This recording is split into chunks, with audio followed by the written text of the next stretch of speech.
Oke, selamat pagi kami. Pagi. Pertama-tama kami mengucapkan terima kasih sudah meluangkan waktu kakak agar bisa melakukan interview ini bersama kami. Untuk memulai dari pertanyaan pertama nih, kalau kami boleh tahu, bisnis kakak ini tentang apa ya kak? Jadi family businessku itu guest house, namanya Seminyak Point Guest House. Itu penginapan yang lokasinya ada di Seminyak di Bali. Oke, baik. Mungkin bisa dilanjutkan dengan pertanyaan selanjutnya. Oke Kak, jadi setahu kami kan bisnis yang Kakak jalani sekarang adalah bisnis keluarga ya, family business. Kira-kira ini bisnisnya udah berdiri sejak kapan dan Kakak termasuk generasi keberapa ya, kalau boleh tahu? Iya benar tadi. Bisnis ini family business. Terus udah berapa lama itu dari 2011, jadi harusnya tahun ini udah 10 tahun sih. Terus aku itu generasi kedua dari family business. Oke. Untuk guest house-nya sendiri, media sosial platform apa yang Kakak gunakan untuk promosinya? Jadi untuk pertama itu sih yang tim inti dari sananya yang udah direkrut papaku itu awalnya pakainya Facebook, terus sekarang udah mulai ke Instagram, dimana aku sendiri jadi adminnya. Gitu. Oke, ya bisa dilanjutkan mungkin untuk pertanyaan selanjutnya. Oke, selanjutnya ya Kak. Perbedaan besar apa yang dialami bisnis kakak sebelum dan sesudah pandemi? Kalau dari segi operasional sendiri, itu semuanya harus disesuaikan biar nggak memang sendiri. Soalnya kita tuh kan di pariwisata, jadi nggak banyak itu marketnya sekarang, jadi harus disesuaikan biar operasionalnya nggak habisin biaya. Terus pricing juga udah sih turun. Jadi sebelum pandemi tuh market kita tuh wisatawan asing.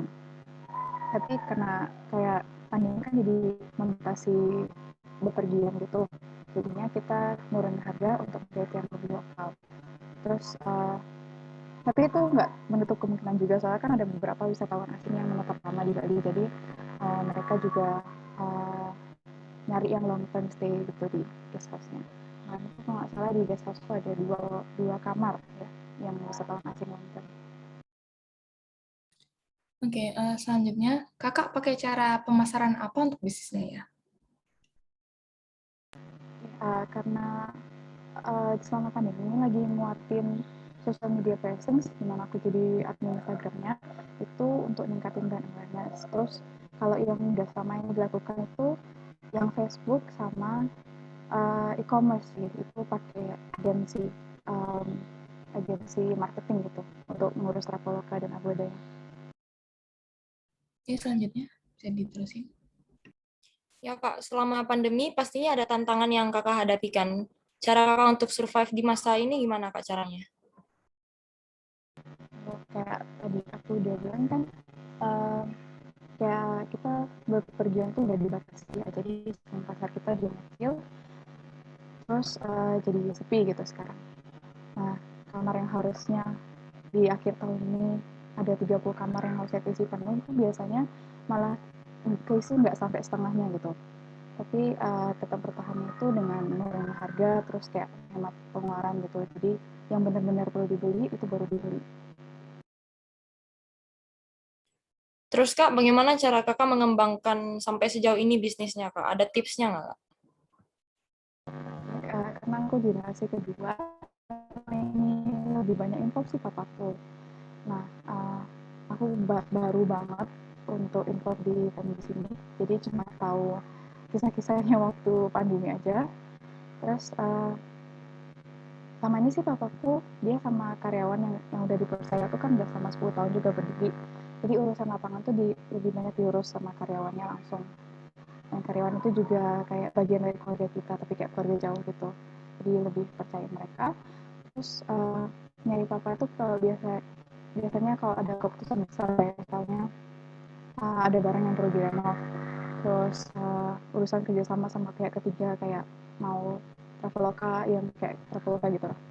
Terus selain itu juga kayak sekarang ini kita berusaha tetap ngikutin zaman, kayak ada digitalisasi, kita pelan-pelan mulai dari marketing terus ke administrasi itu mulai di digitalize gitu. Yang pertanyaan berikutnya silakan lanjut. Oke, lanjut pertanyaan ke-8 ya. Apa tantangan terberat yang belum dapat solusinya? Jadi untuk sekarang ini ya karena masih di pandemi sih, kita lagi nyoba nyari strategi untuk skenario ke depannya. Ya seperti yang kalian tahu mungkin karena perdagangan dari buka, tapi sekarang kondisinya tuh masih belum banyak yang berpergian karena biaya atau halnya itu. Jadi masih coba mikirin skenario apa lagi yang akan terjadi, terus nyari solusi untuk tiap skenario itu. Jadi kita bisa siap-siap gitu. Oke Kak, pertanyaan selanjutnya ya Kak. Apakah Kak ada rencana membuat inovasi baru untuk meningkatkan penjualan?